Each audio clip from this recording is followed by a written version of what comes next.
샬롬, 날마다 말씀 따라를 통해 하나님의 은혜를 경험하시기 바랍니다. 오늘은 누가복음 4장 16절부터 30절을 본문으로 본질이라는 제목으로 은혜를 나눕니다.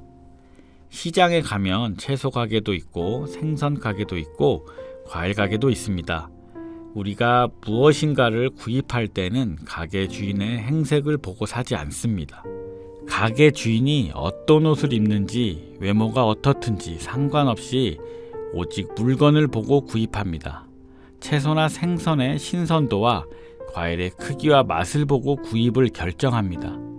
중요한 것은 내가 사고자 하는 물건이지 물건을 파는 자가 아닙니다. 오늘 말씀은 예수님께서 고향 나사렛의 회당에서 있었던 일을 기록하고 있습니다. 예수님은 다른 마을에서 하셨던 것처럼 회당에 들어가셔서는 하나님의 말씀을 가르쳐 주셨습니다. 그런데 말씀을 들은 그들의 반응은 아멘이 아니었습니다.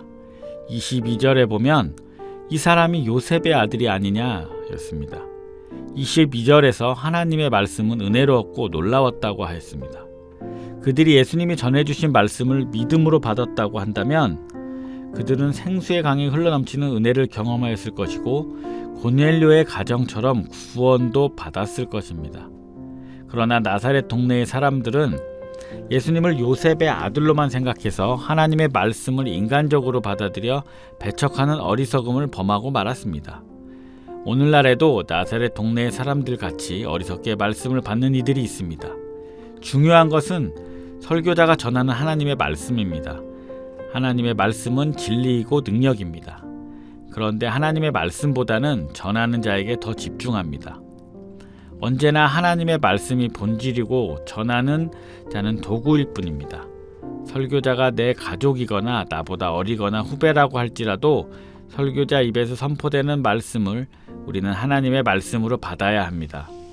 하나님의 말씀은 그 자체로서 권위와 능력이 있습니다. 교훈과 책망과 바르게 함과 의로 교육받기를 원하며 하나님의 사람으로 온전해지기를 원한다면 하나님의 말씀을 겸손하고 간절하게 받아야 합니다. 나사렛 동네의 사람처럼 인간적인 교만함으로 말씀을 듣고 받으면 아무런 능력도 은혜도 받을 수 없습니다. 오직 겸손하게 선포되는 말씀에만 집중해야 합니다.